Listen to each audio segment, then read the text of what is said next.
Hey guys, good morning. সকাল সকাল ready হয়ে চলে এসেছি মাসির বাড়ি। চার মাসি আর ঠাম্মা মিলে পরপর স্টেপ বাই স্টেপ আশীর্বাদ শুরু করে দিয়েছে।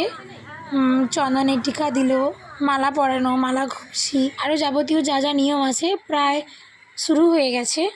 আশীর্বাদ করতে করতে একটু ইমোশনাল হয়ে পড়েছিলাম সবাই, আর আমি তো প্রায় কেঁদেই ফেলেছিলাম। কাটি শেষ করার পর টিফিনের পর্ব, যেখানে ছিল লুচি, আলু ভাজা, সিমই, 5-6 রকমের মিষ্টি, আর এই ফুচকার সাথে সময় কাটিয়ে চলে এসেছি কষা মাংস খেতে। মাংস রান্না করছে আর কষা মাংস খাবো না তো হতেই পারে না, তাই আমিও বসে গেলাম কষা মাংস খেতে।